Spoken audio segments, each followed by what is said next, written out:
welcome to the final day of Masters Berlin. We started with 15 teams and we're now down to just 2, Gambit and Envy. A new champion will be born today as one best of 5 will determine whether NA will reign supreme or prove that EMEA has what it takes to bring home a trophy. We have a full desk today. I'm Yingsu and I'm next to Kakuka, Bala and Sean. And yes, we deliberately sat in this way so it's EU versus NA. You just feel so far from me. Girls versus boys and EU versus NA. Yeah. Let's get it. Let's get it. The skill level of the region seems pretty far from us too, Bala. Wow, Sean. Wow. Okay, this is the tone we're setting for today. Now, you know, speaking of NA versus EMEA, of course, we've got Envy and Gambit. Kakuka, did you expect these two teams to be the ones in the final? Because I seem to remember you predicted Sentinels. I predicted Sentinels, but I'm really happy that Envy made it. I think that they've made their way, with a lot of efforts. And I'm also really happy that Gambit is here because we saw it in EMEA and they deserve it. I think we definitely expected Sentinels to have the similar level, especially as playoffs came through, but it definitely wasn't there. And then 100 Thieves and Envy stepped up entirely throughout the playoff stage here in Berlin. Yeah, I would be lying if I said I expected Envy to make it this far. I thought they would be a dark horse in the tournament, maybe get a couple upsets. You know, but beating Sentinels in the quarterfinals and what they did yesterday to 100 Thieves in that opening matchup, what Ye did to them on Haven, oh my God, I think they put the world on notice. This might be the best team in North America, maybe the best team in the world right now. Ooh, we'll talk about that in a second because I do want to focus on Gambit first. You know, I don't think many people are surprised they were able to make it this far. It wasn't the easiest journey to get here, but Sean, you know, talk me through how they've improved throughout this tournament. Yeah, Gambit is one of those teams we keep bringing up the narrative. These guys have crumbled under the pressure, and we saw that early on in this tournament. And so we saw them fall to 100 Thieves when they had an 11-3 lead on the second map of a series. They still managed to lose this series, lose the second map 13-11, lose the third map, but we saw them bounce back once the playoffs started. The series against Vision Strikers was something magical, right? They proved to me that they could beat a super tactical team, and then the next series, the following day against G2, they looked even better. I think that's the amazing thing about Gambit is they've literally gone up against the entire gamut of teams and styles that you can have, and I think Envy is going to be another style for them to deal with. I think probably the final style that is probably the most difficult to deal with entirely. Yeah, and what we saw yesterday against G2, the fact that G2 hadn't lost a single icebox and they left here with a 13-0 from Gambit, that was impressive. The fact that they didn't even pick by, like, why? I feel like they were sending a message out there. They were like, we know Sentinels and Envy are watching us. We're going to make you a little bit scared before tomorrow. Of course, the first and only 13-0 we've ever seen. Yes. So I feel like that was a historical moment we witnessed. What kind of message is that? Just to beat the other EU team? Like, oh,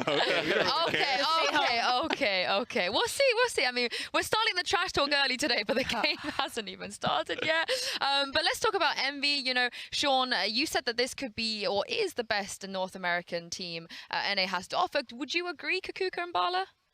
Right now, probably. I mean, they've proved themselves, so they deserve to be here. They haven't dropped a single map so far, so maybe, could you guys imagine a 3-0 today? No. It happened at Iceland. I'm getting like flashbacks of that, you know, Sentinels. But Bala? No, I don't think I agree. I think they still have more to prove, right? Just because they have this performance here in Berlin doesn't necessarily mean that's going to continue, right? Envy is historically a team that gets only the 4th place curse. Like, that's how it's been, even domestically. And to come internationally, come to do it one time, yeah, I'm definitely like on board. I'm about to be on board with Sean the entire time, but I still think that this match right here is where they prove it. I think they've proven in this meta, they are the best team in North America, right? Maybe not in the past where they came up short time and time again, like Bala was saying, but in this meta where the Jet is super important, where the aggressive Sky in Victor is of massive importance, right? They have all the right pieces right now at this time to be the best team in the world, and that's what they've shown all tournament long. Yeah, I mean, we have a lot of stakes here as well for today. It's not just the trophy. It's not just the bragging rights, you know, who's better, NA or EMEA. But if Gambit wins today, of course, with their win yesterday, they locked Ascend in for Champions. But if Gambit wins today, Fnatic, the runner-ups at Masters Iceland, they're also locked in. And on the other side, if Envy wins, Bala, 100 Thieves, they qualify as well. Yeah, I really like this because it's basically like all the former rivals now have to cheer for the team that beat them or whatever it might be down the line, right? 100 Thieves for Envy, they just took them out. 100 Thieves are now at home at the hotel watching and hoping. And then also there's TSM, who used to be their rivals too, who's waiting for LCQ. Yep. And on the other side, Gambit lost to Fnatic on their way to Reykjavik, right? So yes, it's very interesting to see this, and I honestly really like it. Now we get these regional teams all rooting for their fandom, basically. They're friends now in the regions. I've actually never been in North America where we root for fellow North Americans. Yeah, right? Yeah, normally there's like at each other's throats and rooting for each other to lose. This is one of the rare instances where you root for your own region and everyone is rooting for their own region, right? Yeah, exactly. It's NA versus EU. We were saying it, but especially from home, not only us. So it's lovely to have this desk. Yeah, I mean, it's going to be obvious who you guys are rooting for, but also Kakuka, in the last chance qualifiers, you know, if Gambit don't win Fnatic, they have to play last chance qualifiers. NA, I know it's really, really stacked as well, but EMEA last chance qualifiers is a little bit crazy. Yeah, completely. Yeah. We have a lot of teams, a lot of stakes of who's going up, who's going down, and I think it's going to be impressive. It's going to be a ton of work, especially you were mentioning, Sean, this meta favors some teams, and some of the teams that were super strong after Masters 2, now they're not so anymore. Well, speaking of Fnatic, we've got a sneak peek of a new series coming up to the VALORANT Esports YouTube channel called VCT Stories, and this series will shed some light on some of the most beloved players in the scene, and episode 1 starts with the man we've been talking about just now. It's Boaster from Fnatic. Check this out.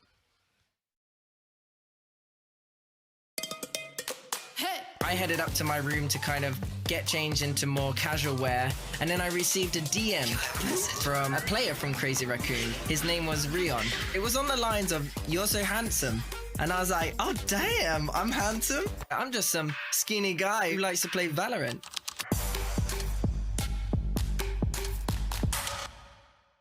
It's so funny.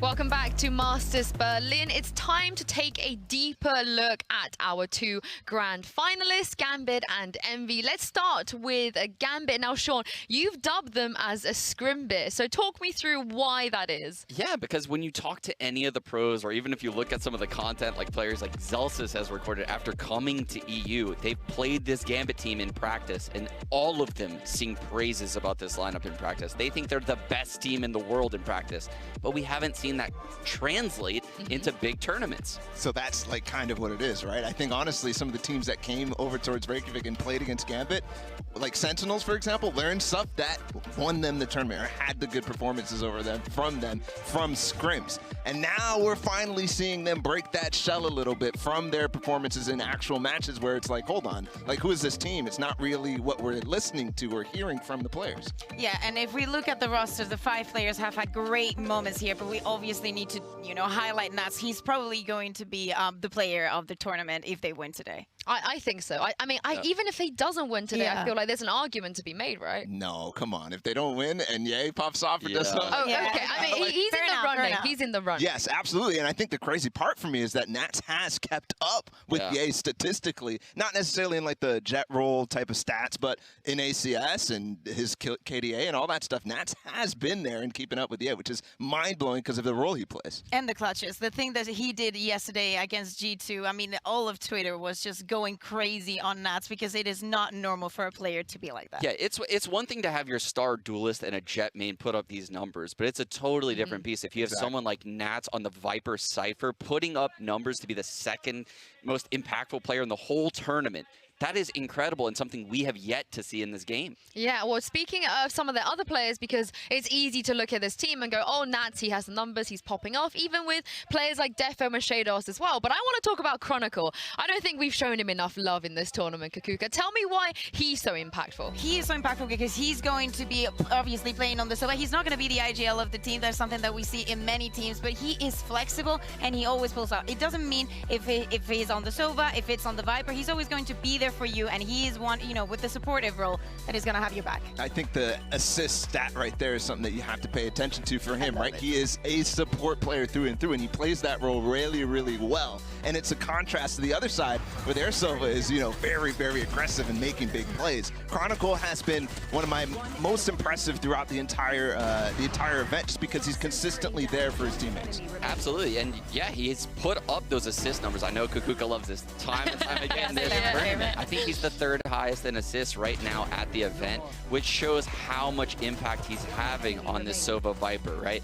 When people run through this Toxin wall, he's going to get the assist. When people run through the mollies, he's going to get an assist. When they get pinged by the recon or drone, he's getting the assist. So when those roles get high assists, you know you're making things very easy for your teammates. I think it's something crazy and crazy good that we're seeing in this tournament, how impactful it is for teams to have set roles and players that fit exactly well into those. Yeah, and I think we spoke about this, we spoke a little bit about this yesterday, but Bala, you know, when you look at this Gambit team, there are no weaknesses. There's no one play that you feel like, oh, they're not really pulling their weight.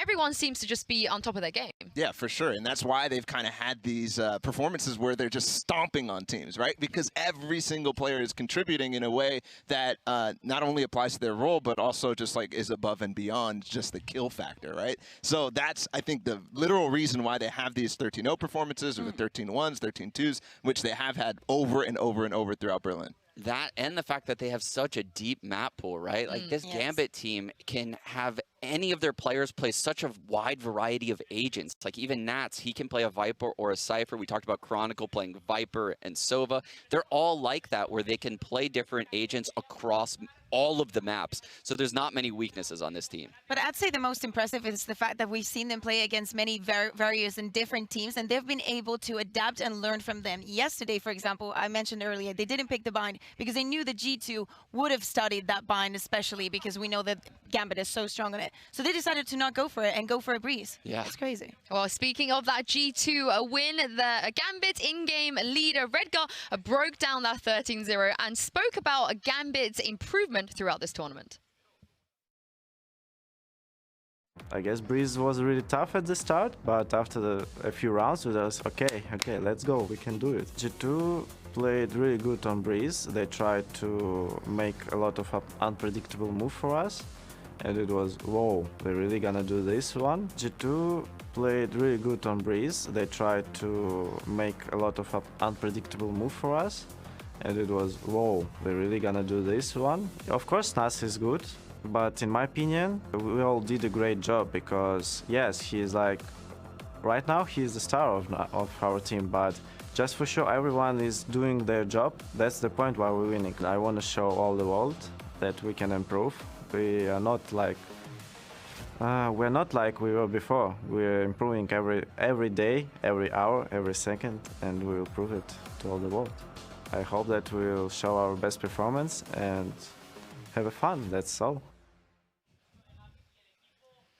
Redgar said that they're not the same team as they were before. Of course, we saw them, Bala, you mentioned earlier, they nearly made it to Iceland. They were one series away. In fact, they were one map away from doing it as well. But Kukuka, the way that he spoke about not being the same team also comes down to the mental and the experience, because they're not throwing away games anymore. They're not throwing away rounds anymore. They're not even letting their opponents get any rounds, actually. They do a lot of homework and they prove it. I mean, it's something that they've earned. They've changed a lot. And I feel it goes with the fact that he feels that it's literally a team of 5 and every single player has their moment to pop off. I have a question for everybody. Okay. Because you heard Redgar talk about like surprises, right? How every team, G2 specifically on Breeze, surprised them a little bit. They talked about when Crazy Raccoons came back against them. It was surprising. Yes. Do we think that Envy is going to be surprising to them in the way that they play?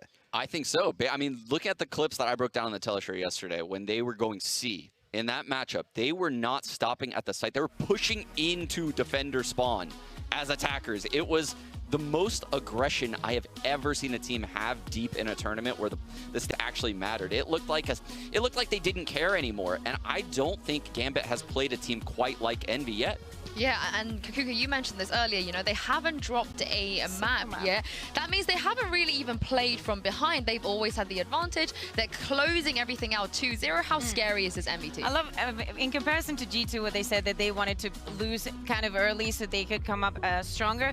With Envy, as you mentioned, we haven't seen that just yet. And especially yesterday, we knew that Haven was going to go that way. We had surprises because obviously these two teams, 100 Thieves and Envy, know each other. But what we saw in Ascent, to me, was a huge surprise because it used to be the other way around, and they proved that they improved not only towards NA teams, but also towards the rest of the world. I think they're scary because they're peaking, right? I don't think we've seen this from Envy yet at all, right? Even Ye is peaking, which is such a scary thought. Crashies is peaking. There's so many players on this team that at the right time right now, they're hitting shots that are inconceivable. The stuff that Ye, you already talked about it, Sean, that he was doing to Asuna yesterday on Haven was mind-blowing because that is Asuna. Yeah, just looking what this guy has done to all of the other top performers. He's played Heat, he's played Asuna, he's played Shazam and Tens, and look at these stats. I mean, I said it yesterday, he's #1 in the tournament, ACS, kill death ratio, average damage around, kills per round, first kills per round. I mean, there's literally nothing else he can do in the server. He's the only player with over 300 ACS. It's absurd when you watch him play. He is unstoppable right now.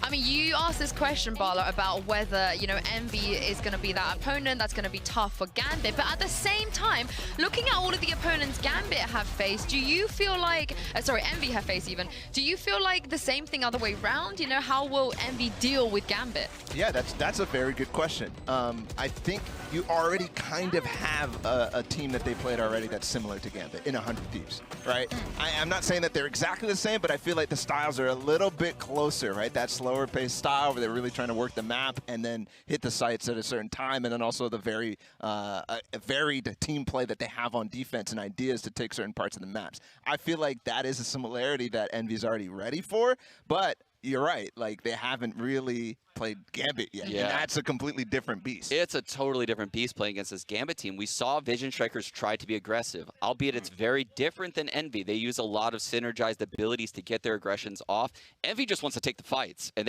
they're winning them all tournament long. So the fights will be there for Envy, but Gambit is going to have all these little traps ready for them. It's a real NA team when you think about it, right? They're going to take the fights. That's what I'm saying. They're going to come at you. No, I feel like also Envy did not have like the hardest group to go through. We were mentioning that Gambit had a toughest one, but when it came to Sentinels, to me, they proved a lot. So I feel like they have a great shot today, not gonna lie. Whose side are you on? I'm on Gambit. All right, go over there. Production, can we get over there, please? Thank you very much. Now, you guys have heard from us now talking about Envy, but let's hear from their in-game leader, FNS. It's a huge weight off our back, qualifying for Champions. It's my first grand final in forever on land, so definitely going to have fun with it. I think it's a BO5. It's going to be super fun. It's the first European team we're going to play, the first team on the eastern side of the world that we're going to be able to play finally. It's going to be fun. We've done everything in our power to get to here. It would suck to lose now, so we need everything to win. He raised a great point there, Sean. This is going to be the first European team they face. Not only that, first team in the kind of eastern side, if you are from NA, the slightly more east side of their region. So that's might be the most favorable matchup for them. But also, you spoke to Boaster yesterday, and he said that he's been cracking against them as well. Yeah. I mean, I think it'll be a totally different change of pace in this game today. And they're the only team that came from a group without a European representative in it, right? They came from this second group that everyone dogged on coming to the tournament. And same thing goes for Gambit, right? Everyone assumed these were the weaker groups. Well, look where our grand finals came from, the weaker groups. So it just goes to show how balanced this tournament is. I don't think it matters that they haven't played an EMEA team yet. No, I agree. I don't think it matters. I think they've already played a range of styles and proven that it really doesn't matter, right? And I think that's because of the confidence that they have. So, no, I don't think it matters whatsoever that they haven't played a team from the eastern region of the world. For us, even though eastern to me is New York and Philly. Oh, gosh. Okay, I'm going to full on disagree. You guys do not know what you're talking about. We're not talking about any team in EMEA. We're talking about Gambit. So they don't know what they're up against. Okay, well, you can sit next to me Okay. again. Yeah, you've earned your spot now. You've earned your spot now. But I also want to quickly talk about FNS. He said that it's the first LAN final he's been in forever. So it kind of brings back this whole point of experience. We've seen what 100 Thieves could do with that experience, specifically against EMEA teams. Kukuka, are you worried about that at all? You know, looking at both sides, having a player like FNS on the MV side. I'm not worried at all. I don't think it's something to be worried about. I think once you get to the grand finals, it doesn't really matter at that point, right? You're already all the way up there. But when they get challenged, maybe it does. And we've already seen Gambit get challenged. So that's the nice part about this, right? Envy, if they can push them to the ropes, you don't necessarily have that resilience that they showed against Sentinels. That there's been many examples already from the NA side that there is that resilience when it comes to the experience. So maybe it's a nice thing. I hate to do this to my boys, but I'm worried when Envy gets challenged in this grand final, because I've seen them get challenged in these online matches in NA, and they've crumbled later on in tournaments where they start dropping maps, right? That's when they start faltering, they lose their confidence, they lose their swagger, they're not peaking as much. When Gambit steals a map in this series, which is inevitable, how does Envy respond? We'll see, because we are moments away from this grand final best of 5. We're going to take a break here. Do not go anywhere.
Red Bull gives you wings.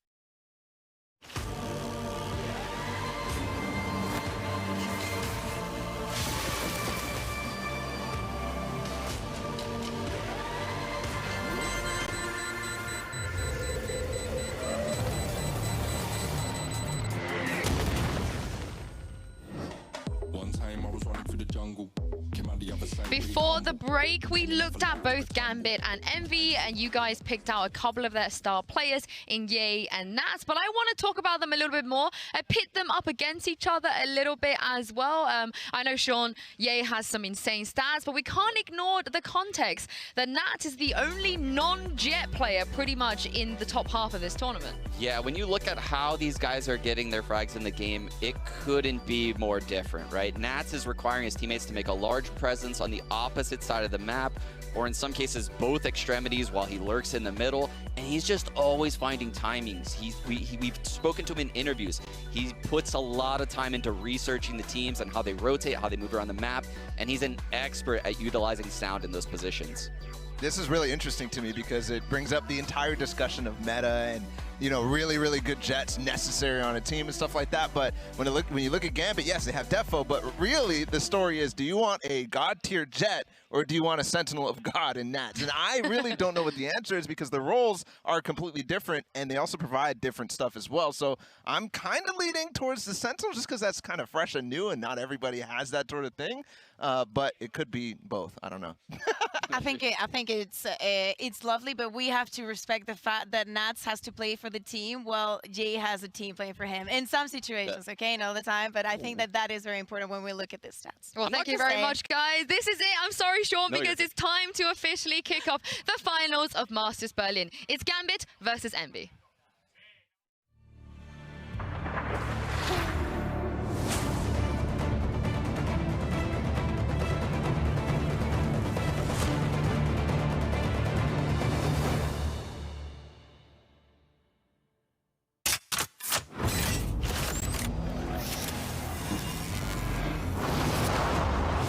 A masterpiece lasts forever, while the artist will find death awaiting every turn. A moment that will outlive me, to become eternal, or to be forgotten. Ars longa, vita brevis.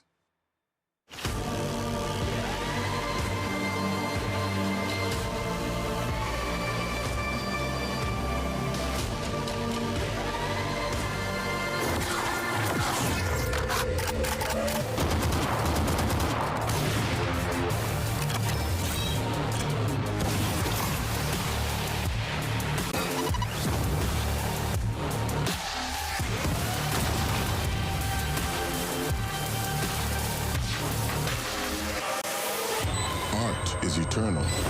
Life is short.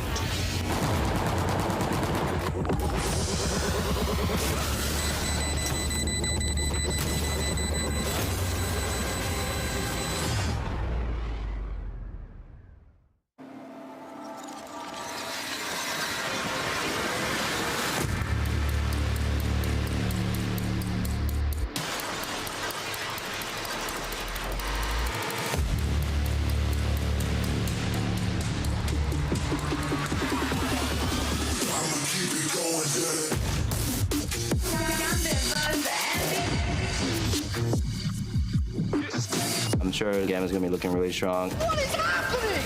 After playing us in practice, they're insane. Dear Lord Gambit, let them breathe. I wasn't ready for that. 13-0. Fast horse from the Panda. Now it's gonna win the match. Envy coming out hot. There's nowhere to look. There's nowhere to go. They were one of the best teams in the world. Crashies might be doing it for him, and he has! I'm happy that we were able to close out the series 2-0. El Diablo on full display. Boy, is he making a name for himself. 2-0ing 100 Thieves and Sentinels definitely proves that we're right up there with the best. We have only one idea in our minds. And we will prove it to all the world. Don't underestimate us, because if you do, you will lose. Okay, let's do it. Gambit are just unstoppable. Let's go! Shados, look at his face! Redguard shutting them down. Envy! Absurd aggression. FNS. The man does not slow down. Hey, again! Bark and breathe!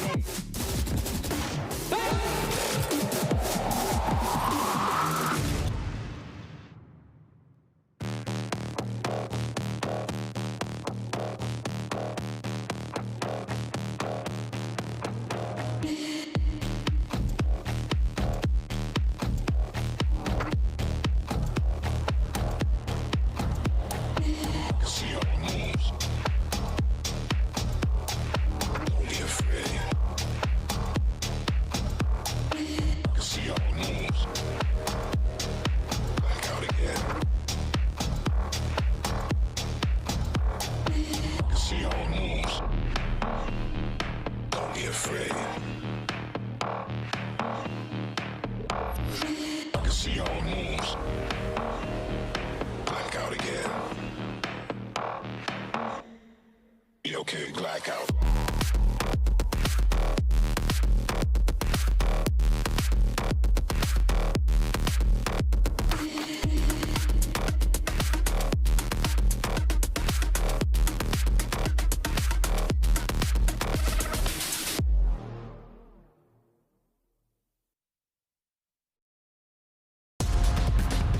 Well, the stage is set for this grand finals best of 5. One of these teams will be leaving the stage as champions, bringing home a trophy and earning the ultimate bragging rights for their region. Kakuka, it does not get better than this. It never gets better than this. This is what we all wanted. Finally, the finals are here, and it's EU versus NA. 10 days of build-up, and this is what we're going to get. Woo! This is going to be an amazing series, and I can't wait for it to start. It's been a marathon of an event, but here we are in the grand finals. EMEA versus NA. I have goosebumps, Yinsu. I cannot wait. The script has been written, guys. It was always going to be like this, but you mentioned a marathon because we have potentially a marathon of a day today because it is a best of 5, not a best of 3. Now, earlier, these teams had a coin flip backstage as to who is going to be picking the ban for today. There's only going to be one ban, and Envy have won that coin flip. Now, this is massive, Kukuka, for them to be able to ban a map they're not comfortable playing. Exactly, and if we look at what we've been seeing during the tournament, that map is probably going to be Breeze, because also we saw yesterday Gambit playing on it, and they were amazing, so what are the choices? And that means that Gambit's going to have to play Haven. Yeah, we love to see that. They're going to have to play Haven, and we've seen it one time, but it was kind of a mess in the seeding game, so we'll have to watch out to see if they're actually prepped for that. We've actually seen Gambit play Haven a couple times, despite it being their permaban throughout this entire tournament and having Envy be incredible. And Gambit's 2-0 on the map. And they're Scrim gods. They could do anything. Listen. The problem on Haven, I said it yesterday, I said it also in EMEA Finals, is that there is no counter strat to no strats. Yeah, okay? yeah. And I gotta say, you know, I don't expect Redguard to play Jet this time around, given the form Defo is on. No, I think Reyna, we could bring the Reyna back. But of course, it's a marathon. We have 5 maps today. Let's start with the ban. Like you guys know, Envy, they are Team A in this scenario. They get to take out a ban, which means Gambit, of course, it's going to be the Breeze. This is not, you know, a surprise whatsoever, Sean, but how big of an advantage do you think this is? I think it's a massive advantage that Envy gets to ban Breeze away from Gambit while also simultaneously getting to pick Haven later on in this tournament. But this bind pick coming out of Gambit to start off this series, I've always said I think EMEA has the better bind, and they might kick off this series with a 1-0 lead. Well, we did see Sentinels take bind against Fnatic in the last time. However, I do want to kind of I'm not going to respond real quick.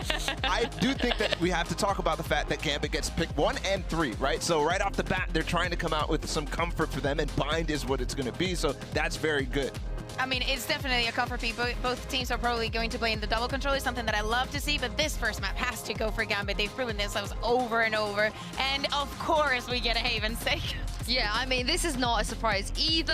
If Gambit are going to leave Haven open, and also, Bala, we talk about maybe picking your opponent's weakness, but this is not just Gambit's weakness. This is Envy's best map. Yeah, it is, but it's also something that they historically were not really picking all the time, right? The first time they came out with it, it was against Sentinels when they were undefeated, and they stomped them in that. And ever since then, they've been kind of like the pocket pick that, hey, if we want a free map, we can go ahead to it. So it's not necessarily like, oh, this is their, I mean, it is. It's unbelievable. It's probably the best Haven in the world at this current moment, but it's not necessarily the same type of style that you see from Bind for Gambit.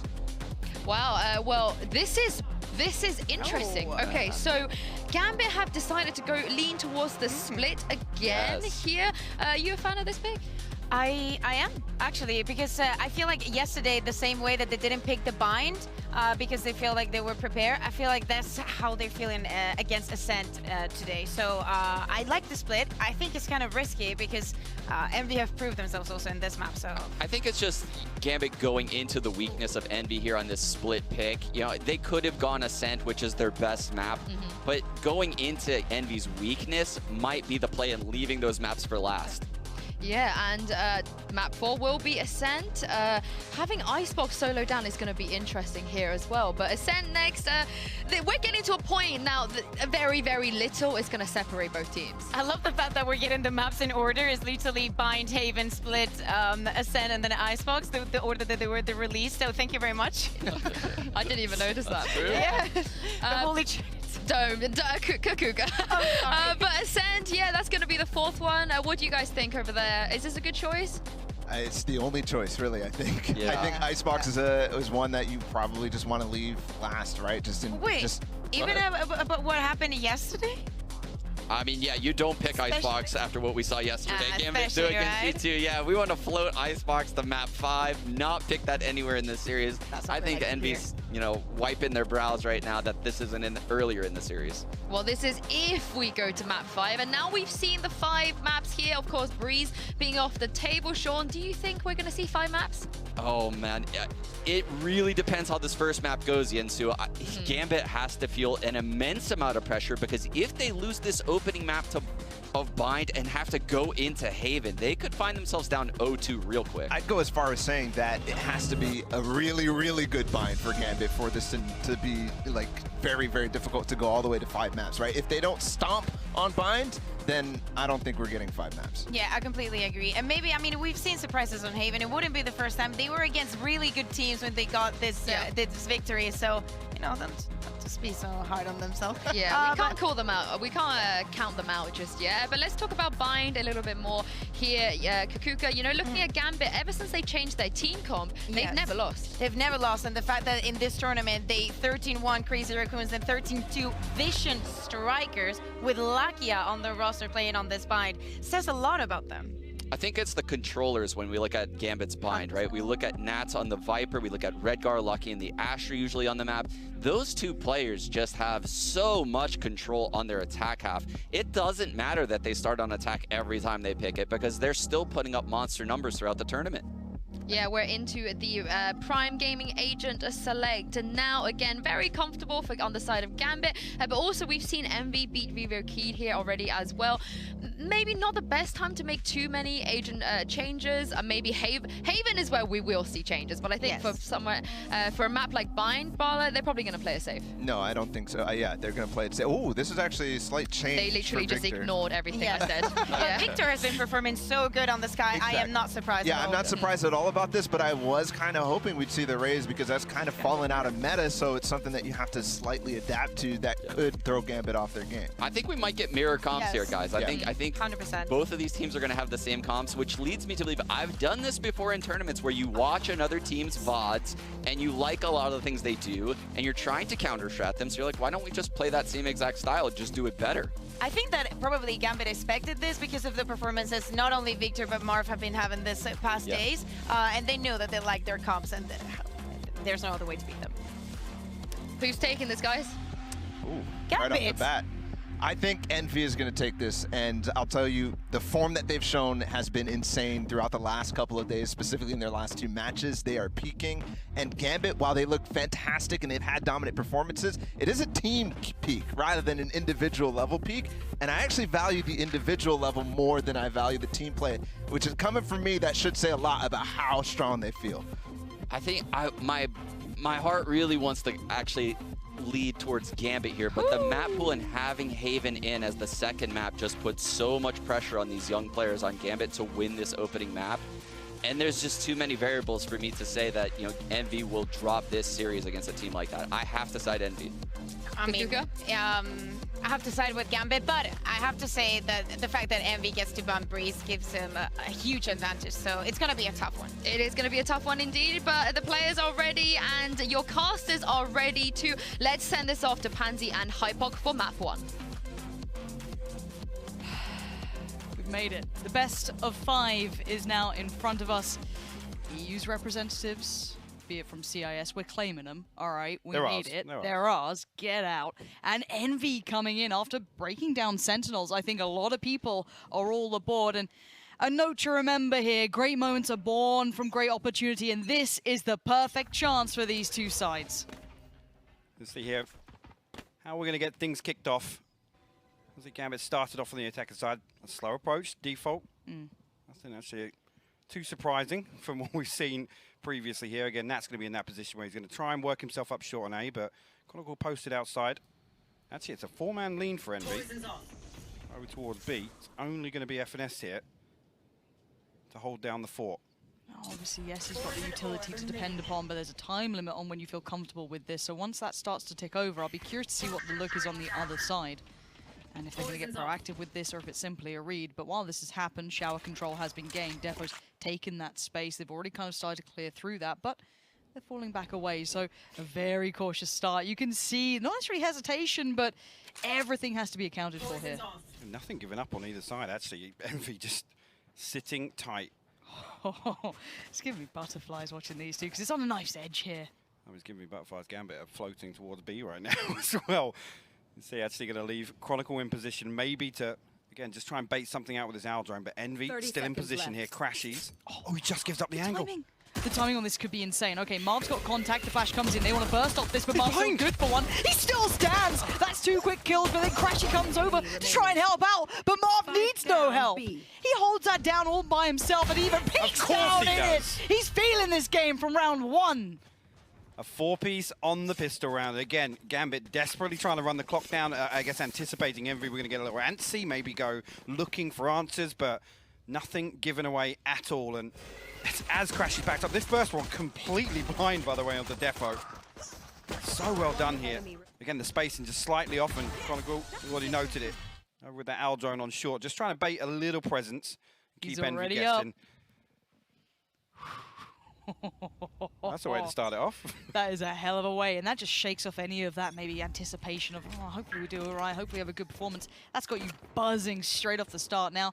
By coming out, 4 Spectres, 1 Bulldog, nothing too wild. On the other side, it's relatively clean too. A couple of upgrades, but not much armor, no armor to supplement, so it is going to be potentially clean. I get a little nervous with that. Yeah, Redguard just slips away as Ye goes wandering. That's the spike, so it would have been a big kill. Yeah, he's still wandering, though. The timing could be excellent on this. Ye could completely dismantle this round. Yes, they've got presence in Shower and maybe able to do a bit more damage, but this is going to be it. That spike now lost. That is going to be confirmation. They're going to be very happy with that. You could see Gambit wanted to try and work together on that timing. It just wasn't going to happen. So now in a position they have to try and recover this spike again. Sheriff's to work with. And Shadow's got that upgrade, but yeah, you're going to swing on this. Oh, they're feeling it. Another 4-piece on the round. Farm a few, get him up early, but some progress here towards the Blade Storm, at least on the side of Ye. He will join Marv actually at the top of the leaderboard on that side. It's scary to see Ye and Marv having a good start. This is the thing, right? And again, watching how Envy have played, I think the biggest kind of sway factor here for Gambit is being able to slow things down. But if Envy can demonstrate actually that they're able to play at that pace, because always it's been fast and furious from Envy throughout. So again, first 2 rounds, very interesting to see Ye walking somewhere for starters. It's not something we often see, but this is the round here again, whether or not they're going to try anything to make the most of these weapons. With Gambit, we'll kind of force the issue now and press back towards Envy. Again, similar default, spike not committed, just outside market right now, and Nat's in position to control any push, but nothing coming just yet. Envy happy to sit back. Yeah, and I want to get your thoughts on the map, veto, and everything else. Once this round's concluded, we can kind of talk bigger picture here, because best of 5s do change things. It is that marathon now. It turns away from the sprint. You've got a couple more maps to play with, a little bit more room. The veto, the order, it's all paramount, and that's something I want to get your thoughts on, as well as the desk, who definitely laid out some of their, I guess, worries and concerns for either side as well. But for now, we look at Redguard beginning the process of maybe trying to clear towards Shower, but there are 2 players on the other side, and Victor's going to take this opportunity to try and slip up close. A pop flash potentially could provide great opportunity, but no, actually falls away from that. Will play safe, but confirmation had at least off the back of the flash, and it sets up someone like Ye. And once again, if Ye's going to do this, if he's going to be a constant thorn in the side, Gambit are going to have problems with this. There's no fear being shown. A good flash though. FNS had no chance in that moment, caught almost on transition. As now a 4v4 starts to build. Victor's on the back, tucked in towards that cubby side, but Spike's being planted and they haven't quite cleared this yet. Has he got a chance for the timing? Yes, he does. It is traded, but now keep in mind that quick flank coming in. And there's actually 2 members now. Again, Marv will be called upon. They line up for him. Nats and Shadows will fall. It's Chronicle left. 2 shock darts. 15 seconds left on that recon, but it's like Envy might just try and smoke and go for it here. Marv, not even considering the possibility. And yeah, actually, low HP. He's got the shock dart here, Lauren. Oh, this could be it. Gonna have to respect it. 6 HP, he's still alive. I don't know how he's still standing.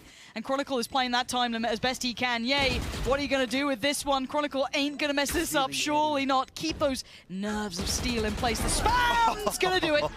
Yay gets caught, but let's talk about context to this.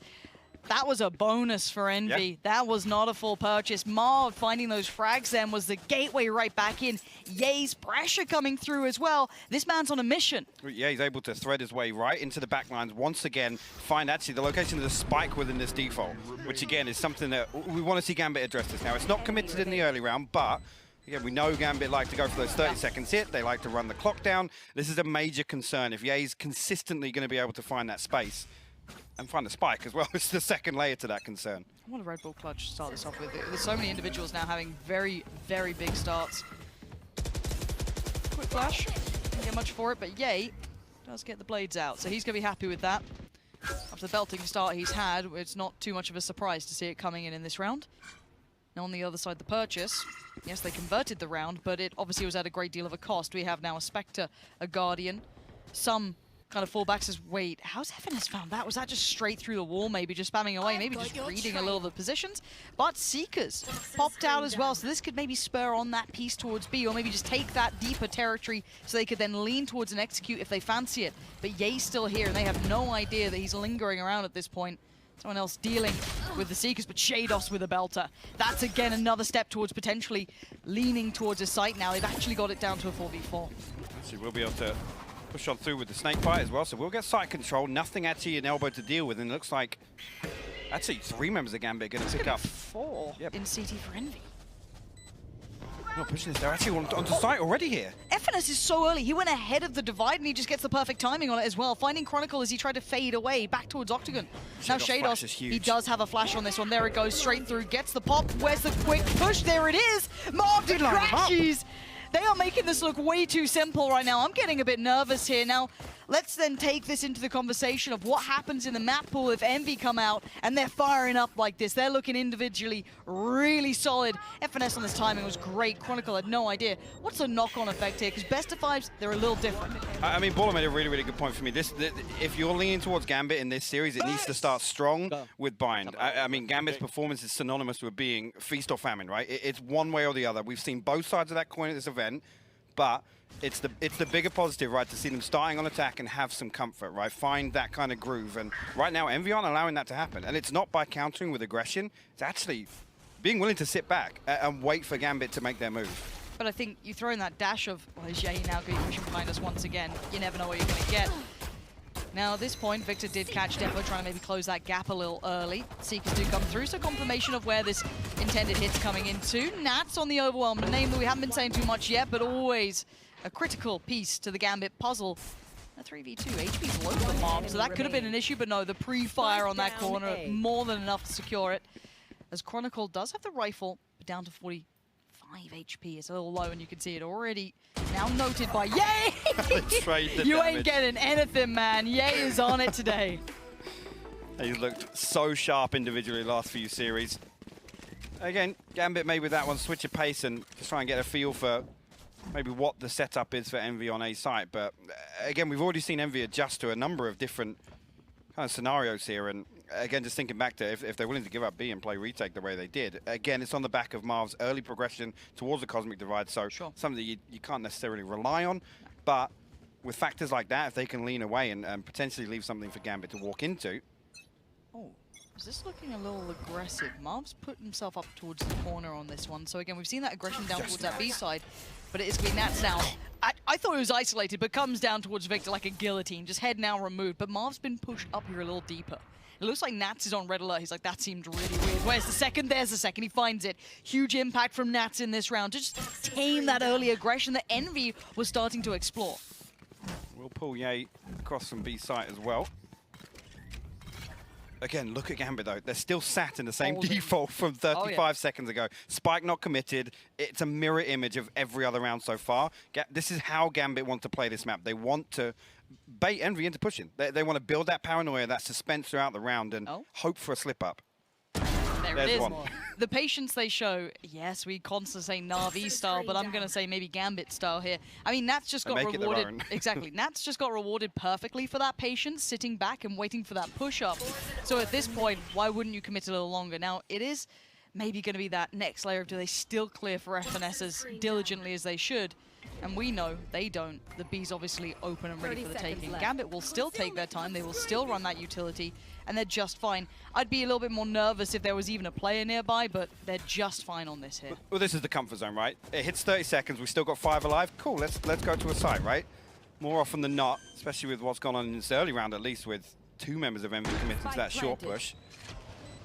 Fairly confident this move here. Again, Chronicle actually still going to sit as the contingency here with the Hunter's Fury all the way outside. Nat's actually going to pick up outside TP, but yeah, Finesse and Ye don't have any intentions of going for this. Whether or not Gambit will even give anything away to them. So again, 3 rounds. This will be 2 to separate them. We'll build up at least another purchase within this economy. Yep. Gambit probably needed that. Yeah. You're talking mental game. We haven't seen them look shaken. I will say that. They're a team that seems to be able to always provide. They have the structure that seems to allow, even if moments go slightly astray, that they can depend on it still. They're still in a good spot. They're not the emotional springboard team that needs X and Y to pop off. Otherwise, they're in the bin. I still think they're okay. They have the protocols in place. But I would say we haven't seen them trailing too much this event. A couple of times, sure, but mostly in the deeper run of the tournament, they've been pretty sharp. They've been pretty on. And if Nats is starting to come alive, if he's going to start feeling that confidence here, what a big boon that would be for them. Well, again, where we expect Gambit to kind of pick up the most in terms of information, in terms of a real grasp, is these early rounds, right? Where they're happy to sit so deep and just see, right, are Envy going to have kind of 3 go-tos? What's the setup? Who's where? What utilities in place to stop us? And then actually that's when we might see Gambit lean slightly more to one side. Nats maybe getting a little more aggressive to push towards Lamps, and obviously all the way up short. Take that space. We know that default push that he has with that wall, and then the poison orb in. I know it's one of Sean's favourite plays to see, but problem is here, again, I'm already seeing Envy kind of demonstrate they can play both sides of it. Now, we get very worried when we talk about Gambit resorting to fast desperation hits, especially when they're trailing on the attack, and they can't actually get a grip on what's going on. That's when Gambit look the, dare I say, weakest. Well, the slowest, I say, in terms of building into those kind of massive leads that we see them have on when they start on defense. It's not often you see that. Again, actually looking back at the previous results, there's only really 2 or 3 times where Gambit have actually won out in terms of round count on the attack on bind. We go back in. So timeout maybe just to collect their thoughts. After that conversion, maybe trying to relay, okay, what have we actually garnered from these first 6 rounds? What can we now action off the back of this? We've been holding this default quite well. Yes, it's worked out okay if, you know, maybe Nats catches 2, but that's the first time we really saw Envy explore that A side as well, kind of push up a little deeper, not just through Shower. So at this point, maybe just trying to address across the board, maybe a little bit of a switch up. So I want to see what they come back in with on this, what the approach may be. Is yeah, he's got the op out. Defo on the other side with his, so both well equipped for this. And already, you're going to hear that ult coming through. Envy, that's going to be FNS blocking off Elon. Yay, throwing down a shot and needs to keep himself moving. He's going to be doing the dance, but it has given that gateway forward. Nats is now super up close, but Yay bounded right round towards this. So again, he's there with Marv. They're not sitting back on this. Marv so clean on that check. They have read Nats. You highlighted. We know that push. So does Envy. That's a prime example of doing your homework. Again, that Hunter's Fury sent through, caused a bit of chaos. Oh, Defo. Defo nearly caught it there. He's like, he didn't like that one. And I do want to talk about that Yay Defo battle, because I've been seeing 2 looks for Defo. And very different here. He's found that space, found that room. I think Ye's a whole different beast altogether, though. That man is truly living up to the El Diablo, right? The consistency factor is what separates those 2 players. And again, we've seen Defo drag his heels slightly online. I think that's fair to say. But here, for me, Defo's been night and day to what we've seen previously. And actually a pivotal part of Gambit's success. 100%. 30 seconds left. I do want to keep our eye on that kind of concept of those 2 potentially. Ooh, the switch up. All right. Defo going to be entering with the rifle. Yay, going to be on that little bit of a deeper off angle too, playing over by Tri-Box, but there's the dash in towards the side. We are down to about 12 seconds, so anything that denies the spike plant is going to be denying the round, essentially. At this point, Ye's well aware of the pressure coming on in. Red Guard's gone down. Crashies was so prepared for this, spraying in wildly, denying the spike plant once again. Time, it's gone. They've run out of it. It doesn't matter, boys. You've made a bit of a fumble on this one. Yeah, I think fumble's the key word. Actually, FNS will still get one on the way out as well. Defo will slip out of line of sight, but again, that's the one. Unless there's 5 alive, actually Shados desperately trying to still bait some presence over in Hooker the whole time this is happening. Again, I love this here. They've read this perfectly. That's actually brilliant. We talk about that just before that round as well, but this is another kind of side to Gambit we talked about, especially on the attack. It's when you've not really found anything, you can't just default hit a site, right? And especially here, there's no Sage. The Cosmic Divide was actually available, but that default plant on A is so difficult with nothing.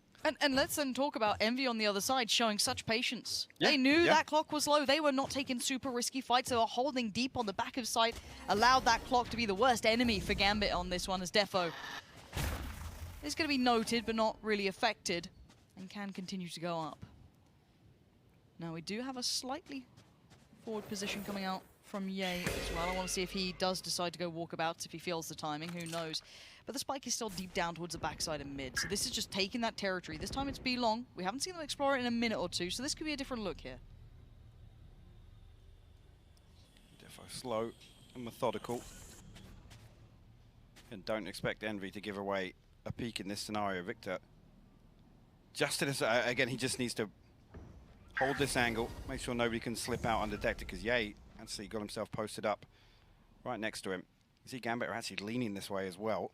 I mean, this is still a We're double hitting that stack. time, man. It's 30 seconds again. And this is double stack in towards Hookah. That's what worries me here. They've left this so late. 30 seconds to clear this and hope nothing goes wrong. Bear in mind, there's still a flash that I know that's on Victor at the moment. Shados does do really well, though. They still know there is going to be this guy here. Now the Seeker's come out. He's in so much trouble, but holds down Mouse One, still denies a bit of time. But the rotations, they're a little... What? FNS just absolutely barrels into this. Spike's en route towards the site, though.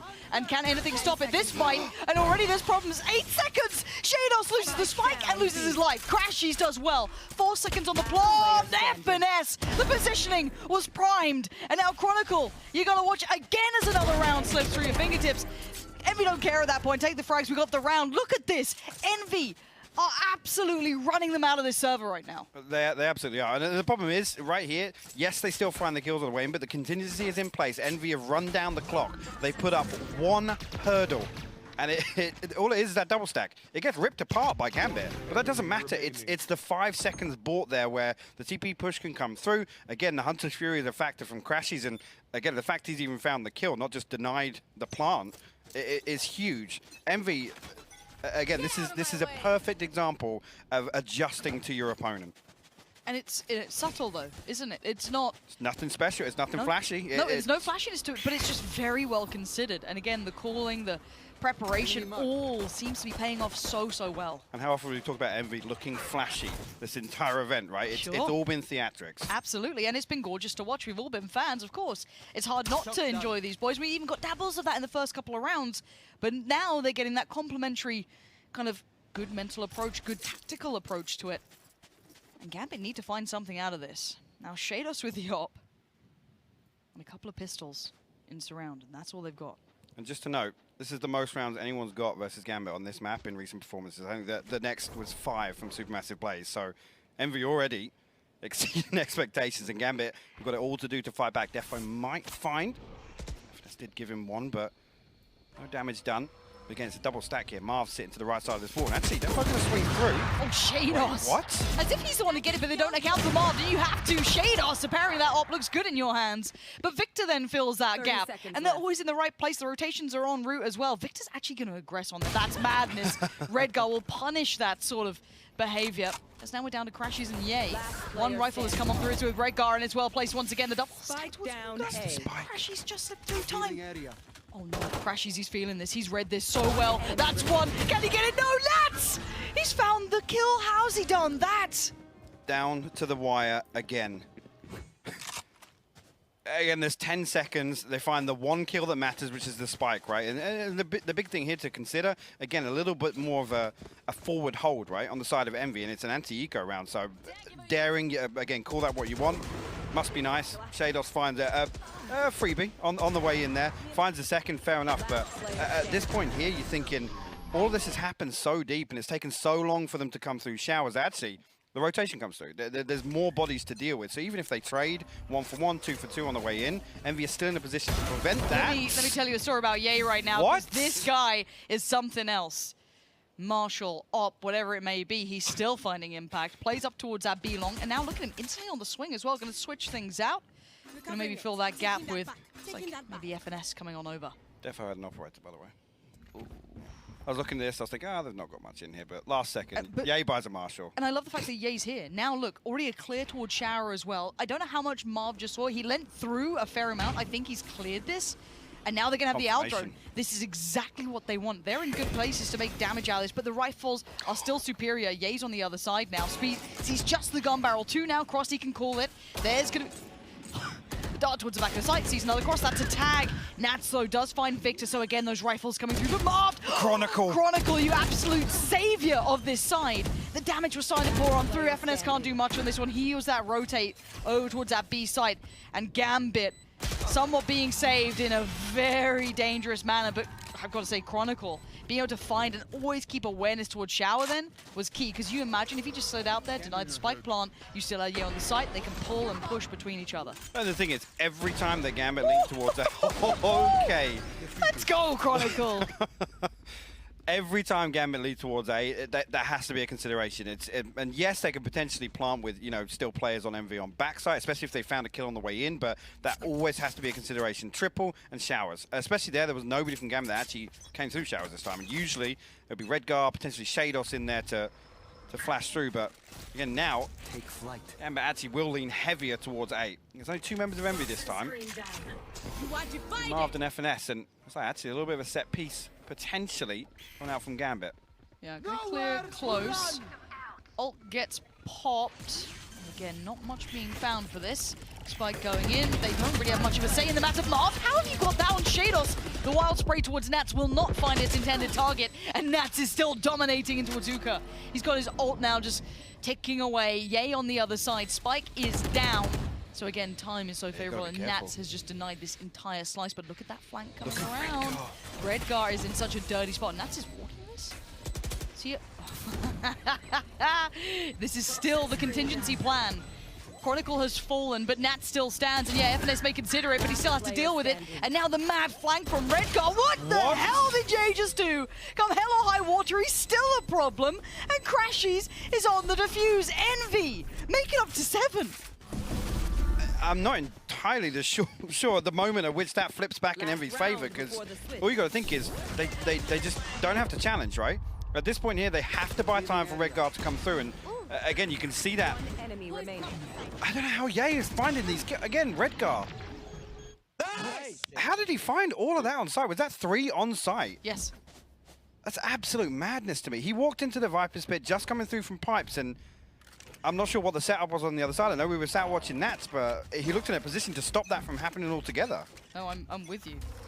We go again. This pace looks different, though. Gambit not holding that traditional default, a heftier lean towards that B site. Yeah, he is here.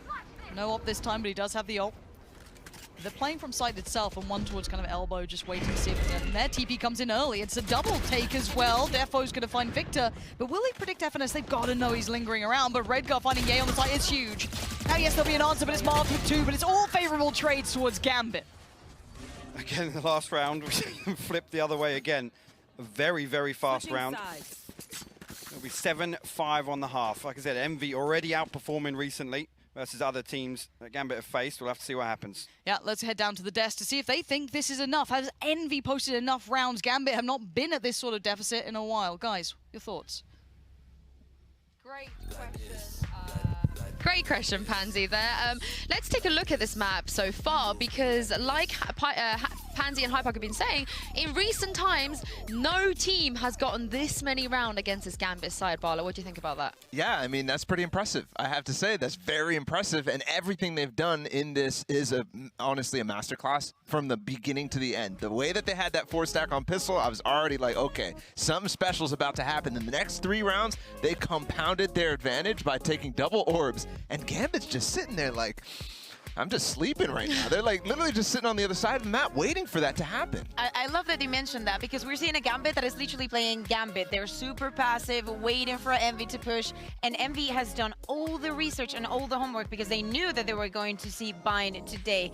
We've seen them reading into every single one of their plays. They knew exactly, okay, if they're executing on time 30, we hear something a little bit towards B. Okay, this is the play that we have to counter. Amazing play for Envy. Do you think it's hurting them a little bit, Barlow? Gala, that Gambit are still playing so slow? Like Kakuka said, Envy, they're getting the reads. Well, yes and no. I think for sure in the grand scheme macro scale with the ult orbs and whatnot, because we've seen how many Envy is able to pull out on them, the ults that is. But I will say the fact that they're playing that slow strategic or slow, really defaulty play is actually allowing Envy to make some strategical mistakes. Like, for example, that round 4 where they're pushing down short and Nats is just waiting for them. And then, of course, the last round as well where they're all trying to crunch through sand out through the TP.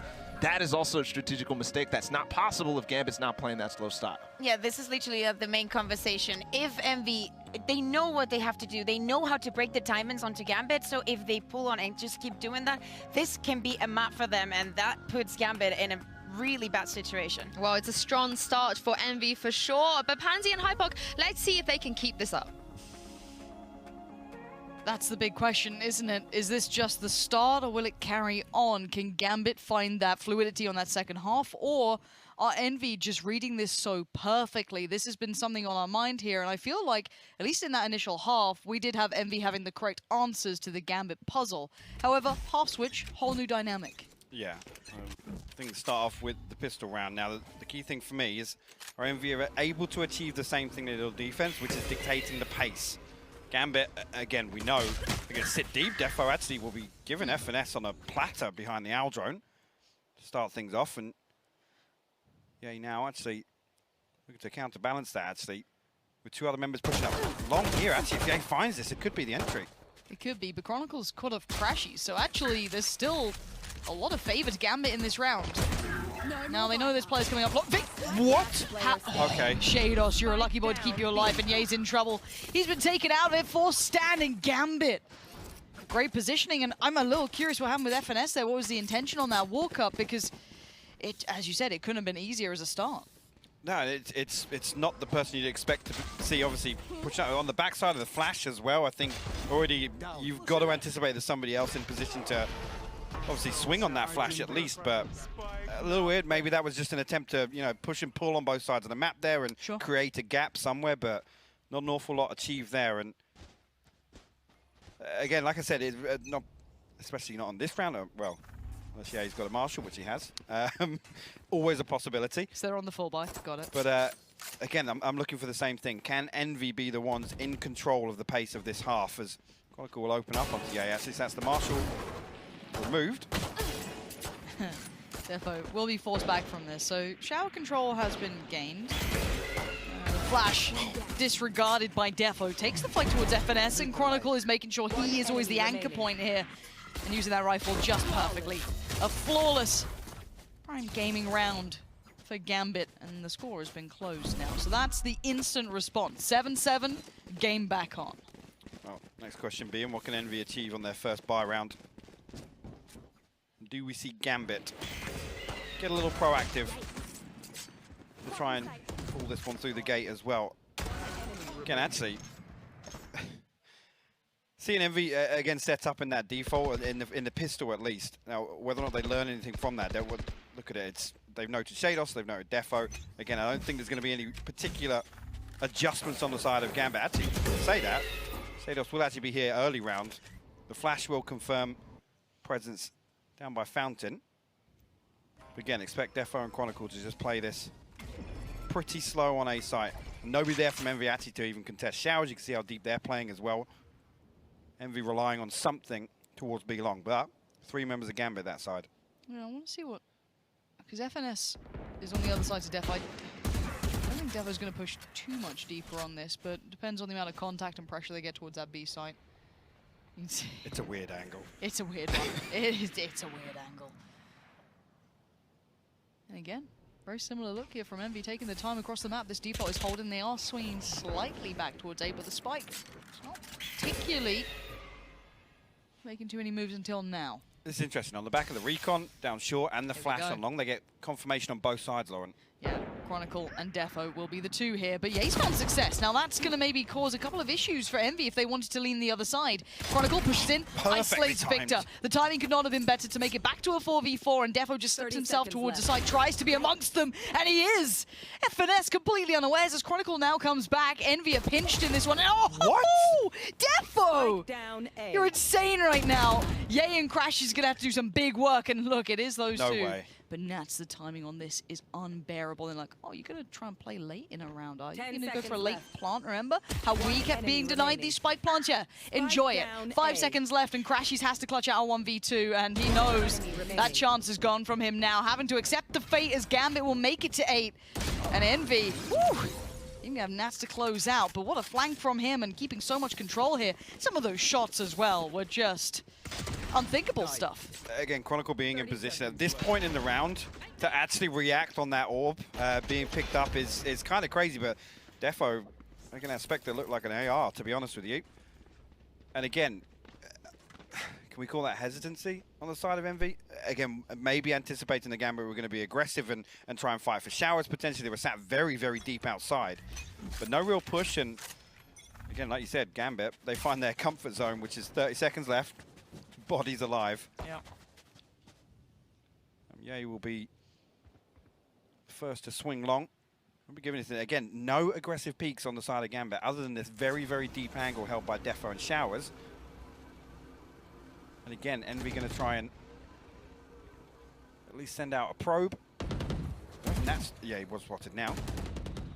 Definitely, but how do Envy approach this now? Again, Gambit not giving away any peaks. No possibility for an entry here. No, I guess they've taken the first step in, but there's still so much utility that Gambit can burn through. And, I mean, Envy, yeah, they're not being given many opportunities, so it looks like they're going to maybe eye up that A site instead. Defo does take a touch of damage, but not enough to really put him under too much strain just yet. He still has Chronicle here with him. So yes, FNS has kind of bridged the gap up towards Hookah, but the timing's everything. FNS is going to be caught absolutely in no man's land here. There it is. Chronicle quickly turns as well. He knows there's more. Finding Ye, and no quick trade. Puts himself in a safe position, and Chronicle is dominating right now. There's no way through to the side. That's his. Have a look elsewhere. Gambit now closing in towards double digits with the Prime Gaming flawless in this one. Chronicle and Defo just running rings around Envy as they try and creep up towards A site. Again, the counter peaks is perfectly timed. So well played. And again, Envy, this is another round where they've tried to bait a little presence. They've tried to force out a rotation or to find some form of information. But this cycling of utility on B site, there's no sightlines. There's literally nothing for Envy to play distance with the Marshal. You know, none of these sheriffs even become a factor. We're back on the buy. Envy fans, do not fear. There is still opportunity for them now. Ops out for Ye. A little bit of something for Crashies too. Coming in with the ult here if he needs it. Ye's already found Chronicles, so that's a huge pickup, especially on that A site. We've seen how impactful Chronicles been. Defo is actually going to work forward in this. Now, FNS has been here time and time again, but he's quicker on the trigger and he finds Defo. It's now a two-player advantage, and everything, I guess, traditionally on that A site has now been unraveled, but Shados finds Marved in no man's land. Now, that's a little weird, but we're going to have the Seekers popped for that attacking side. Want to confirm where these problems are going to start coming from. Now they know there's two coming from this side. FNS now just puts down the utility, buys a bit of time. And then that slightly unknown element, not to the fullest extent, is Redgar working his way back in as well. And Crash is just going to play on bench here. Oh, they actually will get a sightline, but Shadow finds it. I absolutely love it, just waiting for that to dissipate, and then the sightlines work out well, but Victor! Oh, the high pop flash too. Redgar's blind. The triple peak comes in. Envy answer right back. Dismantling that A-hole defensive side. Two players quickly picked up, perfectly isolated. FNS so quick then as well. FNS doing his best Nats impression. Oh, yeah. The walk up, you could see him. You can see the cogs turning, whether or not he's going to pick that poison orb up. This is exactly that scenario. Nats being the only counter to Gambit's defense on A. Isn't that crazy? That little set piece works wonders for Envy. But Defo back on the operator now. A couple of ults creeping through. Again, we saw Crashies being kind of that kind of last hope for Envy there if everything went wrong for him. Would have had the opportunity to rely on that Hunter's Fury, but again, just very slow. Envy are going to try and work a pick on the back of Showers potentially. And Ye will post up with the operator. Scout destroyed. elsewhere. Again, Envy still actively pushing for these orbs. Well, majority of the time the shower, but... There's that ult. We're looking to see when that might come in. Crashies has been insanely good. Shados caught off. That's a big starting pick as well. You can see this as well, though, with Defo posted on B along with the operator. You can see now Chronicle considering rotating here as Envy stack up. 4 players on short to deal with. Here. I'm just going to wait out this Toxin.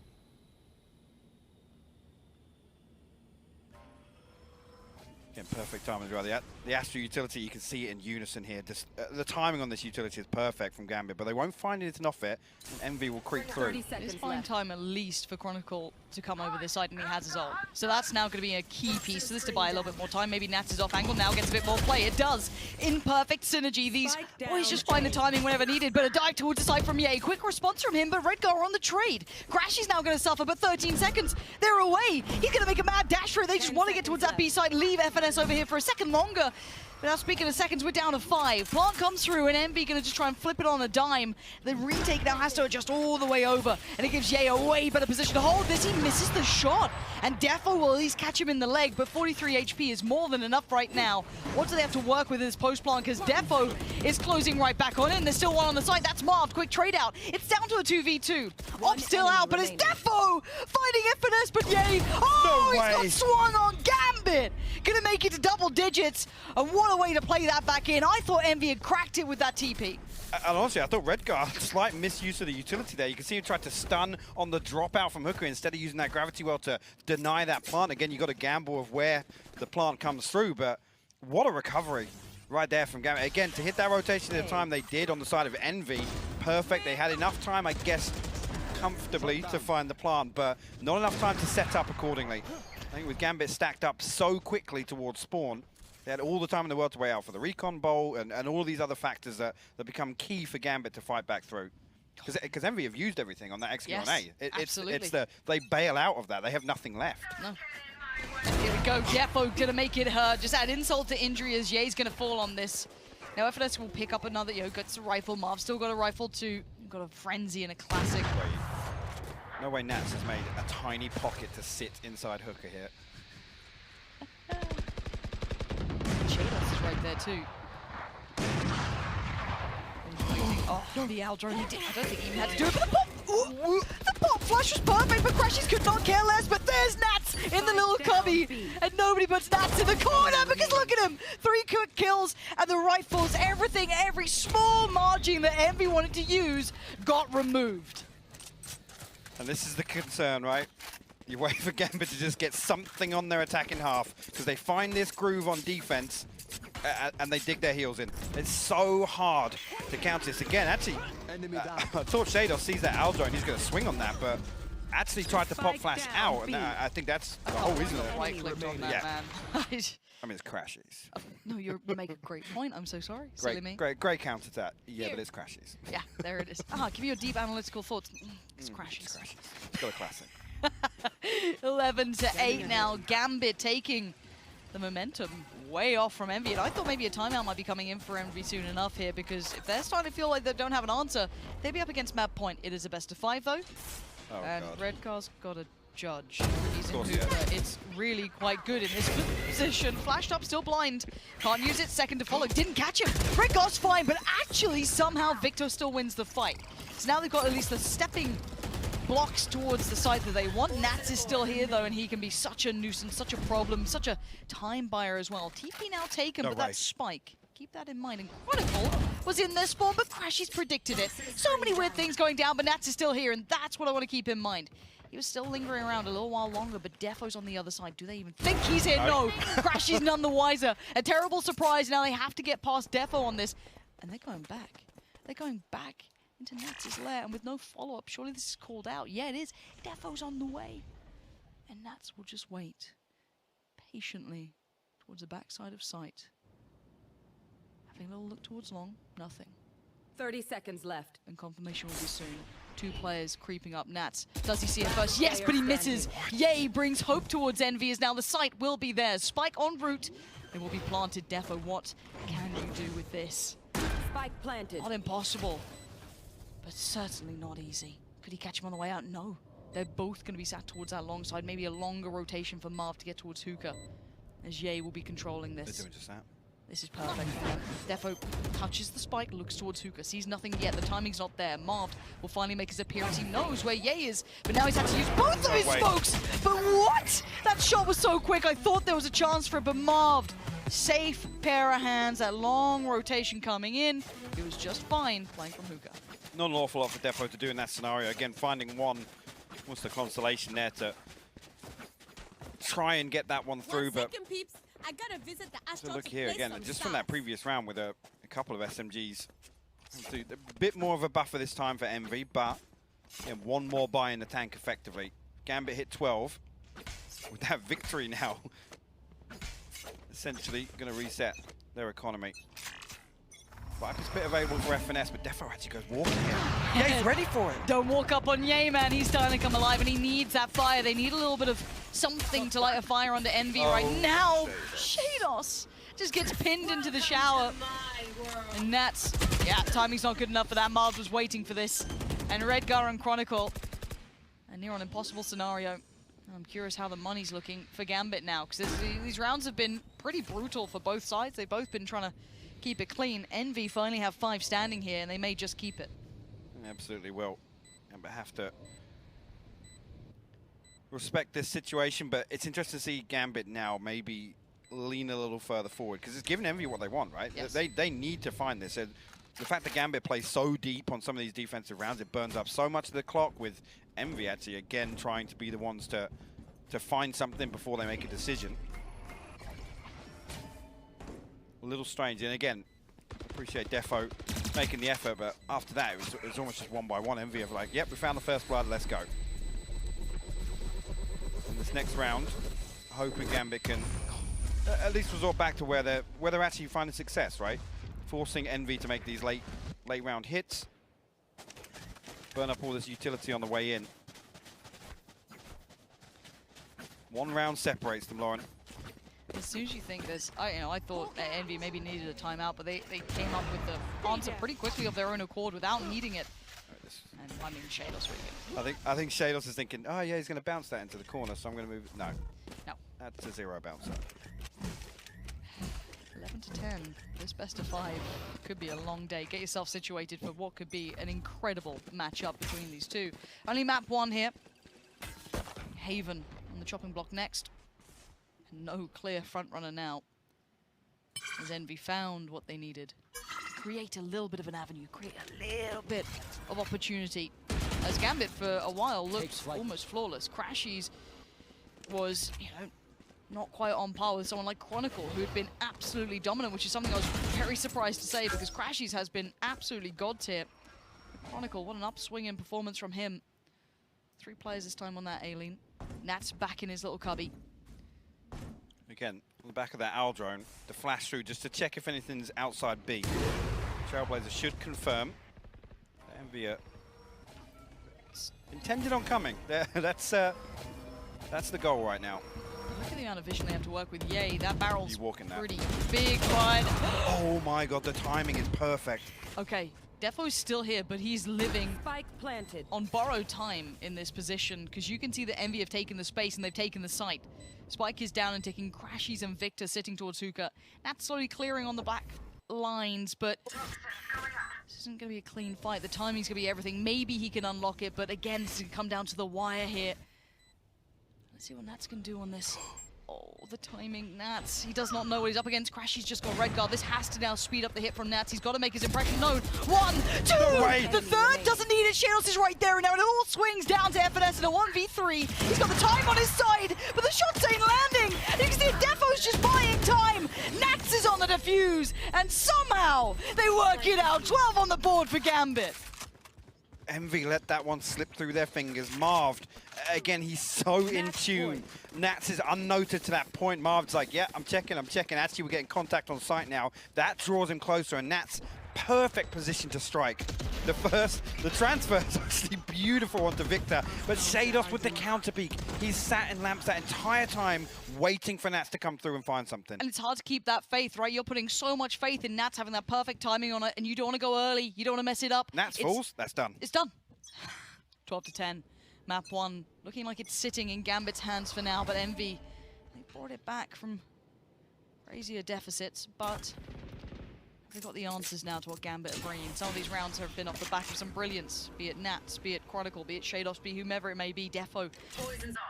Throw them all in there, but Envy certainly have plenty of that themselves.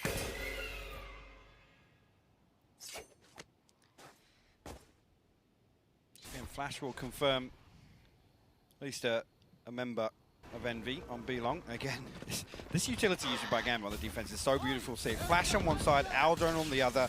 Hunter Fury actually going to get it invested here by Chronicle, but nothing found. But again, presence noted on both sides, so they know Envy is spread thin. And right now it's 2 players on B. So this is the correct read if they go for the Shados backside. Nats, I think, just on that cusp he is. That spike now noted. Rotation's going to be coming in right now. The bailout trying to come through. Nats is just trying to stay alive. B more of a problem. B a nuisance. Ye still stands. But where is that spike going? Going back around towards Long. They don't want to get past Nats, but Shados has fallen on the side. So there is some part of an avenue. TP taken for 2, now 3. Spike's on the way towards A. They can't hear it because of the Cosmic Divide. Look at this. Gambit That's so are actually sick. staying behind this on B. And Marv is selling this. He's selling it like a champ, and he can just punish any rotation. Yeah, one might slip through the net, but Marv, bullet to the back. But if anything, this is going to keep them here longer. Exactly.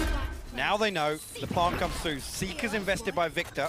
Again, going to confirm exactly what they believe to be true. Everybody stacked up in towards spawn here. No flank coming through from Gambit. They have to fight through pipes. It is still a 4v3, so some favorable trades could really work out well for Gambit here, but timing and Ye, that positioning, the timing on this one, he's trying to create a path forward. Ye turns the attention, but now he's got Heaven to worry about, but he's got Victor by his side. Victor's got Defo, but there's still 3 players, a 3v3 now. Redgar through the box, and now 2. Victor's still alive, and so is Crashy. He's fighting with everything they have. The Chronicles on the spike, and I don't know if they can get there in time. He's sitting this one. It's down to, oh my god! He got it, he didn't get the defuse. Envy win the round. They go to 11. Oh my god. What was that round, Lauren? Envy, again, they've been trying to push and pull on both sides here. That TP play behind the Cosmic Divide, I think it actually cuts in half for the teleport. So they cut into the close side so the Gambit have no idea. But somehow, it comes this close. Look at that! He missed the first right click, but he got the second. Oh my god. Well, if that's any indication of how this series is going to go. The pie. It's... We got OT map 1. Do you need your voice for the next week? No, no. Fantastic. You're in the right place then. If this is map 1. I can't believe what we just watched, honestly. I could watch that last round again and again, dude. Like, just the timing on that, the TP usage with the wall. I have to say, quite genuinely, as a fan of both regions of just good Valorant, I think this is the best final we could have had. And it's map 1. And it's map 1. Oh my god. I mean, how do you bounce back from that? Again, Gambit are so close to getting that. I mean, if Redgar has any other gun than the operator there, I think Gambit win that, honestly. Yeah, I'm pretty with you. It's some, and again, I think that's another scenario where Defo swapped out because they want Defo to be the spearhead, right? They want him to be able to dash on, create a little space, everybody follows out. So I understand it, but again, it's just those tiny, tiny adjustments that teams make that it's make or break, right? That can ultimately be their demise. But there's another round of regulation to play. It's just the There's a Bucky. There's a Bucky for There's now. a Sheriff. There's another Sheriff. Chronicle, the only one with a rifle. Full utility, light armor. Defo does have his ult. At least I guess that's something. Shados Thank one God. away from his. Thank God he's I mean, got without ult. that, yeah. But on the other side, a good purchase. Really nice. Yay, one off his as well. So, again, Marv can set something into motion as well. This is all coming on through. Defo, you've got to be an instigator here. Spots out Yay early. FNS and Marv are on the similar sort of look here. This is a 3-2 split towards A. This is kind of all in here, but there are 3 players for Gambit on this side too. Yay spotted again. They're keeping track of him, but he can't repeat this for a second. He knows there's a bit of a time limit on this, but Chronicle on the other side. didn't give away that he has the rifle just yet. And Defo trying to play the timing to perfection. The rotates come in. You do at least have Shados now on the site as well, but no more flashes to use. I don't know when he's going to have that back. But they're holding for a second. Confirmation from Defo. They're still lingering around. Envy want to kill. They're literally desperate for a kill right now, but Defo grants it. You're not getting it on Defo right now. It's Redgar found Crashies. Hold on, it's a 4v3. This buy was absolutely garbage from Gambit. They're still making it work. And there are those Seekers coming down, at least from the attacking side. So Shados now going to be noted. FNS wants to close that gap. No, he's slipping CT. But can the rest of Envy stay alive? That's a bigger thing. There's a TP. And now, look at FNS. He can lock these players in. They have no idea he's got around to this spot. This is going to be set up for success. FNS slicing through them. It could not have been better. Envy somehow turning this back around. FNS's positioning then just saved them. Redgar, 30 HP and a Sheriff. He'll be able to pick something up to try and make this work. But he finds himself in a 1v3 to prevent this going to overtime on map 1. And it's going to take him a long time to get over there, Lauren. Yeah, I can't see Redgar even getting close to this. You can see already FNS posted up in hookup. That's the first one to find if he needs to. Still a tricky angle. Clear, not going to happen. FNS, you're a hero. You just got Envy to 12-12. That push towards CT in that timing, allowing that TP to come in, catching the rotations, because you know that Gambit had to respond completely to this because they had nothing to work with. FNS, and time again, at this event especially, he's demonstrated his ability to just have a completely different grasp on a round. And that position there to thread the needle, get to pipes. You can see the ping coming through. I think Gambit initially like, somebody may have walked pipes. Maybe there's a chance. But there's no clear. I think Defo tries to bait a little bit. Shados is thinking, yeah, there's no way, right? There's absolutely no way. And it absolutely rips Gambit apart there. I mean, throw your mind back to how many times he was in Garage. He was constantly playing that role. His Haven presence. And again, for FNS, I don't want him to be the superstar guy popping up on the scoreboard. Punish those rotations, read player rotations, those next steps. Put the opposition in the least comfortable position. He is such a galaxy brain for that. Well, especially here on Bind playing as Viper, right? You want him to be behind the execution, right? You don't ever really want FNS to be the one playing a trade on the way in. And that right there, perfect example of what he's capable of. A timeout to start things off at overtime. Why not? Why not? I mean, I think both teams know how much map 1 can mean to how this spirals. This is huge. Again, the Des touched on this. We got to Haven next. Now you look at it. Gambit at 2-0, right? Yeah. Why is it only 2-0? Well. What do they play on Haven again? But I think Bind for me is one of the biggest conditions over this entire series. And bearing in mind it's a best of 5, you can talk about what happens later on. Sure. If we get there. If Envy take Bind, I'm already very, very worried for Gambit. I'm with you. I'm full aboard, and I think you can see that's why timeouts are being taken. Both teams are aware this is very much... I say a linchpin, but it really can be for this to kind of slip into either side's sort of possession in this. This is really interesting though, because Gambit are going to start on the attack, and they're looking as if it's going to be a quick piece. Now, this is the one round we've had to see Envy going to be a little proactive here, but only as 2. So if Gambit can close the gap very quickly, they might find themselves onto B side. Victor is in trouble. Does it get confirmed? Slightly, not punished, but we'll have to respect it and fall away. Crashy's going to try and fill that void. And you're right, they're still kind of posturing up for this. Crashies could have slipped back towards CT or sat deeper, but they have now 3-4 on the site. But Envy and Crashies just watching as one dash stop pass, but it's Defo! How's he found that? FNS has fallen, Ye still stands, that says Victor, but only for so long!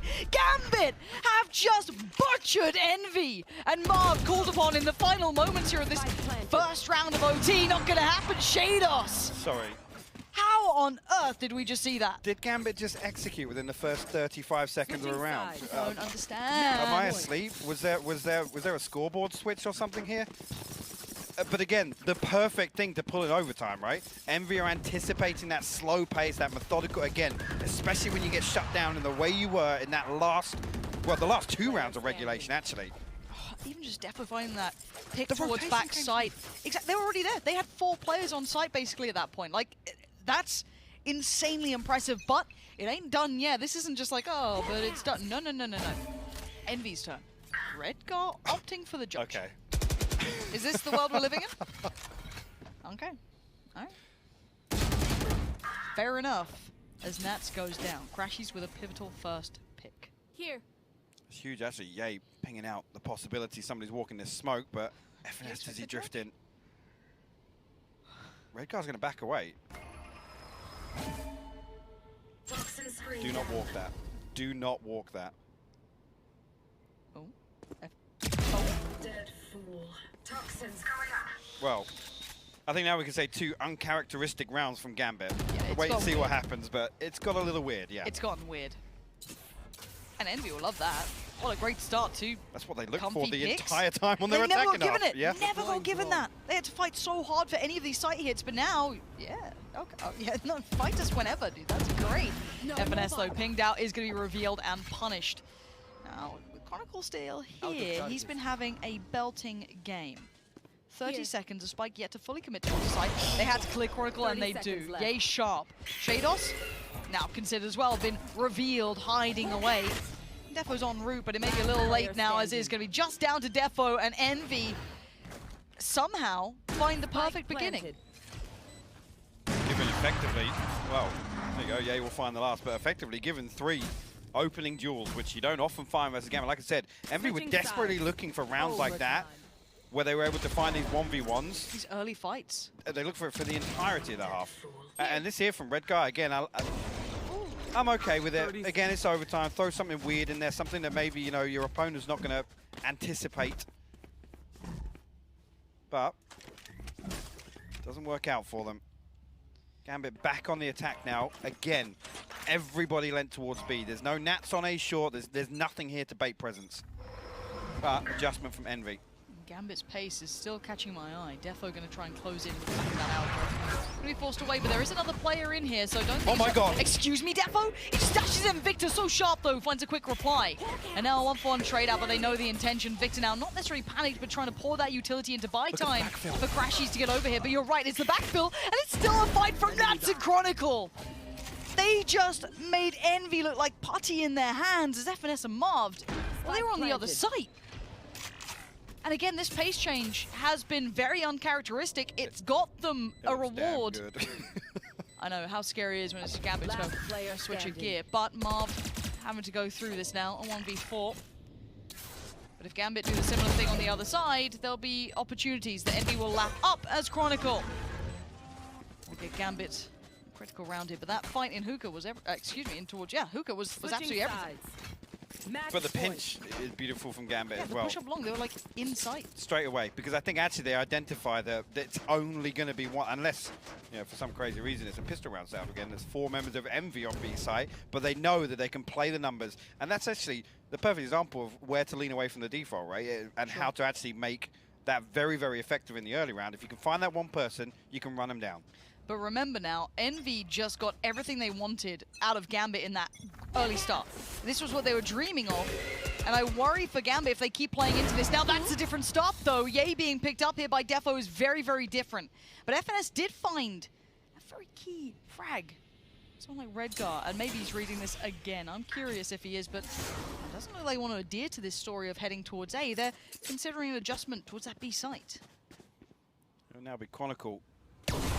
The Owl drone, actually was spot out with Defo posted up watching towards hookup. Chronicle's just holding that pixel angle, but cross. Actually, Marv will get found. Okay, this is now where problems begin, but Crashies is still alive. Chronicle! For so long! Chronicle's not letting anyone pass. He's still trying to fight fully blind. But now Envy have 2, and they at least have the step towards the side. But look how quickly Gambit are on the case. 1 CT, 2 towards Hookah. And FNS is just dedicated towards that CT fight. He loses. Victor now in a 1v3. This could be map 1 going towards Gambit. The flash confirms attendance. Victor, what can you do with this one? Tries to turn the flash. He's still just fine, but Shados, he's not giving him anything. You know that Envy want to clear CT, but he's just not going to let it happen. And Victor knows he's going to have to fight tooth and nail for a single pick in this Gambit turtle up. They let nothing go astray in 20 seconds now. Victor, 34 HP. And it's done. Shados leans forward. Win. Map 1 was an absolutely brutal battle between these two. It is, and to come out of that as well, it's so draining. But Gambit, finally, I gotta say, will push that one through. And Envy, again, I'm seeing so many positives on the side of Envy. Again, talking about the one thing with Gambit is not allowing them to kind of find that comfort zone, like I said, late round hits, having, you know, 5 alive. So that all relies on Envy kind of, you know, being aggressive, right? But what did Envy do? They sat back deep. They very, very structured, didn't burn up any utility on their defensive half, and look how much Gambit struggled with it. I've thoroughly enjoyed watching these two fight out on map 1. So aware of each other's styles and how they look individually. Oh, yeah. But they didn't overcompensate. They didn't make, you know, crazy changes. I think they made really considered adjustments. And it's why we went into, what, double OT. This is a best of 5, so as I said, it is a long journey here, and this is going to be a lot of brain power just burning through for these two teams. Do you remember the divide and the TP jump? Like, we've had so many insane moments in this. I absolutely love that. I mean, I hated that round, but I also loved watching it. But Gambit, like I said, I wanted to see them win bind. It wasn't the circumstances that I think they needed to, I'll be honest. Now, looking towards Haven and looking at the game that Envy wanted to play in map 1, that kind of push and pull, baiting out, I think potentially, I mean, unless we see something different from Gambit on Haven, which I'm sure the Desk will theorize on, it's looking a little worrying. Yeah, I mean, this game, though, this is something when we talk about grand finals, it does go a little out the window. Everything gets a little funky, and you've got this kind of like mental game between the two, and the map pool is now so critical, and it comes into conversation. So I really want the Desk now to break down those kind of knock-on effects, everything that now you were discussing coming into fruition. So that's something we have to keep in mind here. Best of 5 time, it's going to be a long run, so get yourself comfy. We'll be back with the Desk in a second.